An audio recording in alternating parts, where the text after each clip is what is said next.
As we previously discussed, economies are first and foremost about value, what humans value and how we strive to achieve more of the things we value.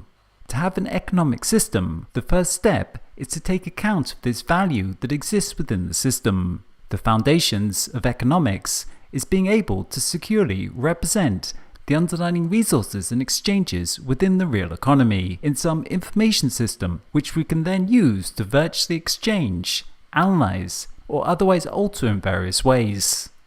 The critical aspect of this process is that the information accounting layer remains true to the underlying assets and exchanges within the real economy. Of course, many people will wish to alter these records to their advantage, and thus we need some trusted source for maintaining and verifying those records. Previously, we've relied upon centralized institutions to take account of and vouch for the authenticity of these records of value. However, the secure and trusted nature of blockchain networks makes it possible for us to directly associate the value of a real-world asset with a programmable asset, and we call this tokenization. Tokenization is the process of converting rights to real-world assets into digital tokens on a blockchain.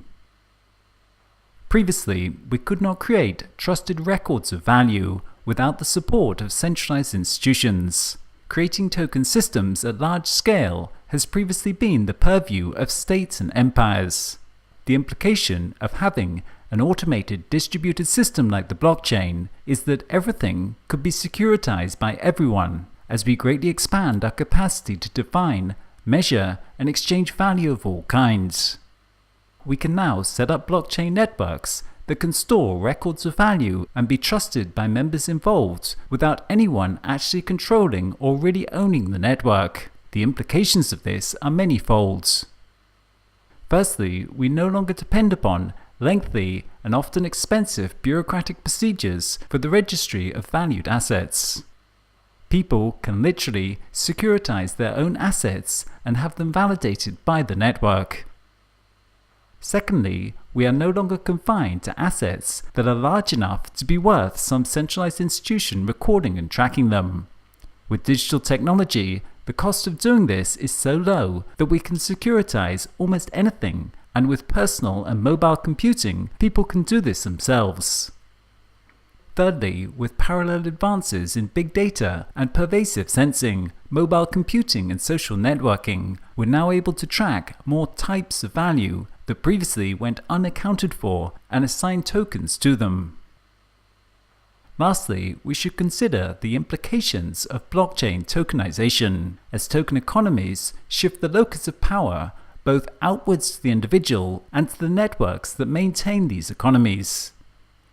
Previously, we invested a massive amount of power and control within centralized organizations, as they were the ones that got to define value within society and economy. But with token economics, the management of value records and exchanges shifts to information-based networks with huge implications.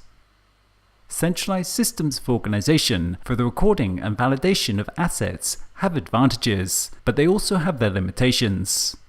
Because they're centralized, they inherently create bottlenecks. There are a few people in the center trying to serve a large population. If the administration is well developed, this can work to a certain degree.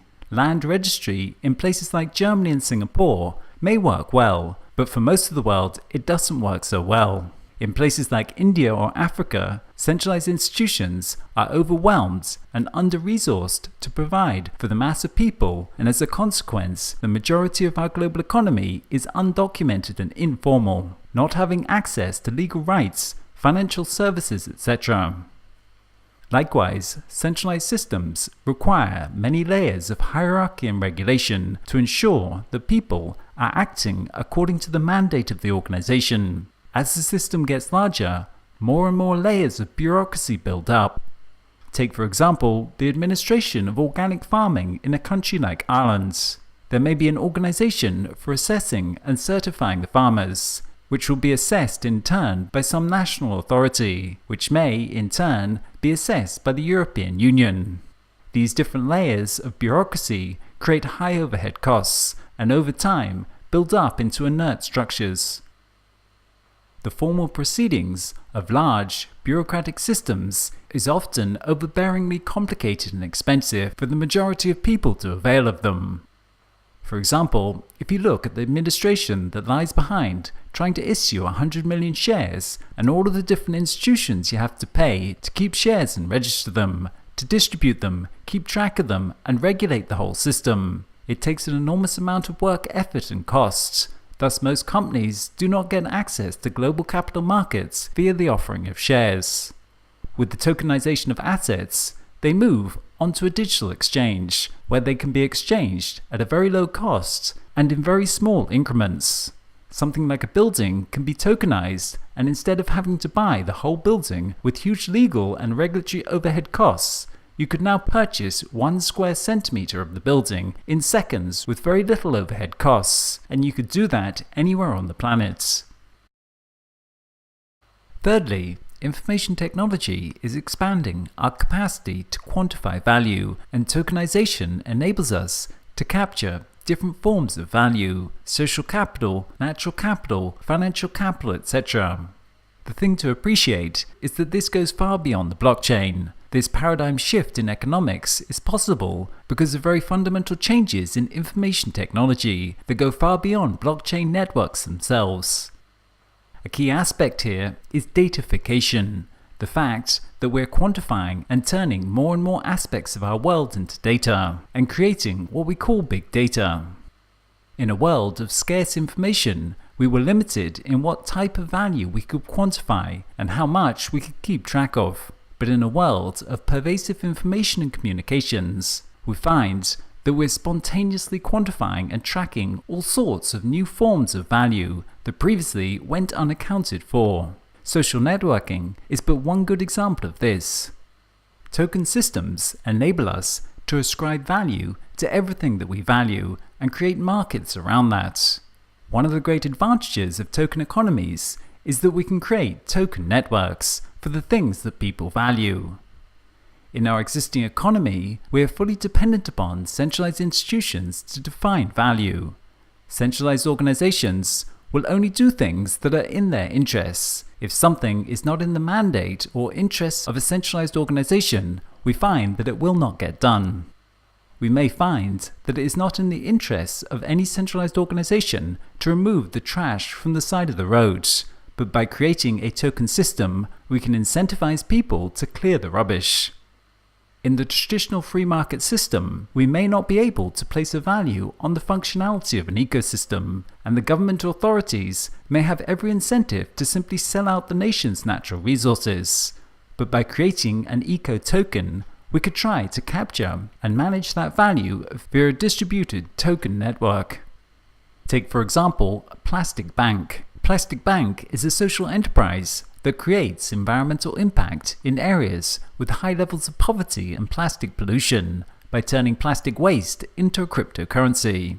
By enabling the exchange of plastic for blockchain-secure digital tokens, they reveal the value of plastic. This empowers recycling ecosystems around the world and stops the flow of plastic into the ocean by creating a market that connects those who use plastic waste for recycling and those who have time to collect it, thus working to manage this system through a distributed token market.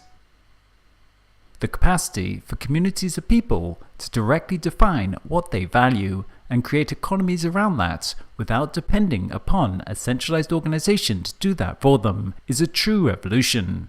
It is truly a restructuring of the very fabric of our societies with massive implications and repercussions that will take decades to play out.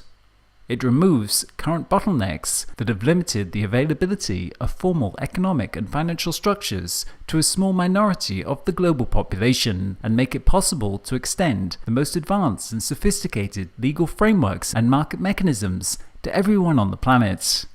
It enables us to extend the exchange of value and market mechanisms to very small, high-volume exchanges, such as between machines and computers. It enables communities to define what it is that they value, instead of that being decided, measured and managed by a centralized authority. And as we'll discuss in future modules, it allows us to incorporate a broader spectrum of values into market exchanges. Primavera de Filipe communicates this well when she says, "So everyone has different value systems, and every community or every organization embodies those value systems. But today, we only have one way of actually transferring this value around, and that's through fiat currency. The idea is actually to have a multiplicity. So right now, we have a monopoly of value sets, which is the market value set. And if we can create new values with a new value system, which are basically represented by those tokens on the blockchain, but in fact, what it is the ability for communities to express what they value by transferring tokens."